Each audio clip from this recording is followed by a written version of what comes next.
So the inspiration for Chubbles was actually, it's a bit of a story really. I met Matt Tarpey because I was drawn to him with his story in the industry, with his really beautiful, lovely brew house in Richmond, Virginia. And Al and I went for a visit off the back of a really big trade show that was taking place in the States, in DC. We drove all the way down, met Matt and the crew, and just thought, you know what, they're a wonderful bunch.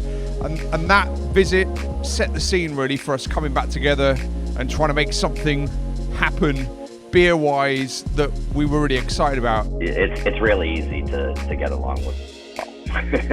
I don't know how anybody could not get along with Paul. But we hit it off, had a great time, and then he came to Virginia and we brewed triple IPA. You know, that was something that we have always been kind of keen to and able to really kind of interject into our hoppy portfolio, our triple IPAs. And some folks don't really dabble too much in them. You know, it's a little, they can be a bear sometimes, you know, crazy high ABV. But yeah, it's something that we always were fond of and loved making and, you know, had a lot of fun with. So Chubbles is basically the ultimate Galaxy and Citra beer. There's nothing else like it that we've ever had.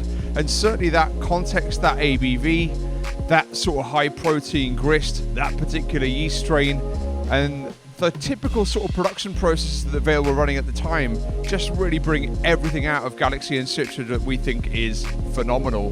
You know, it was kind of borderline at that time, groundbreaking. You know, it was really, really full bodied, but super high ABV still. And yeah, it's just fun name and branding and artwork. You know, Tim Skirvin, our creative director, did the original art with the space and the little satellite figure, and then like with the binary code and all that kind of stuff. So yeah, I don't know, it's just kind of a perfect storm of timing, and the partnership and the recipe was spot on. And I had the great pleasure of spending some really close time with the entire crew at the Vale, and I can tell you that we made really, really strong links, that we had wonderful, proper, open-hearted conversation. And honestly, I think all that stuff matters in the liquid.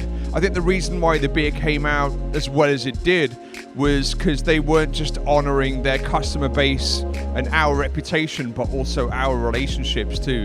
So I think all that stuff really, really matters in the context of beer, especially when you're trying to push things a little bit further and a little bit harder. It's not just about using more ingredients. I think it's really about paying attention to every little piece of the process.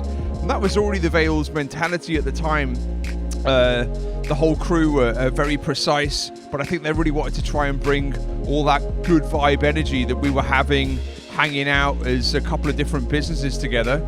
And I think they absolutely nailed it. When we brought that recipe back over here, people just went absolutely crazy for it here too. And since then, Chubbles has become this annual phenomenon. I remember the second year after we'd brewed it, Matt got in touch and said, I think we have to brew it again. People are asking for it. They're asking whether it's coming back round again. And I said, sure, let's do it.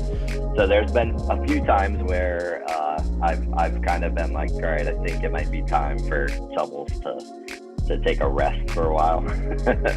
And then we make a post like, what do you want to see next? And, you know, 50 to 60% of the people are like, bring Chubbles back. And I was like, all right, I guess we're making Chubbles again. You know what I mean? So it is kind of unconventional when you think about it, that we have a reoccurring collaboration. You know, that's not normal for us. So a lot of times we make a collaboration with like our buddies at Monkish or Other Half or Oxbow or something like that, and it's one and done. You know, it never comes back. It's just kind of just like a fun, different thing, and we're just trying something fun, or, you know, switching things up, or wanting to experiment with a different type of yeast or something like that. And then it doesn't see the light of day ever again. You know, so it is unconventional for sure that Chubbles finds its way back every year.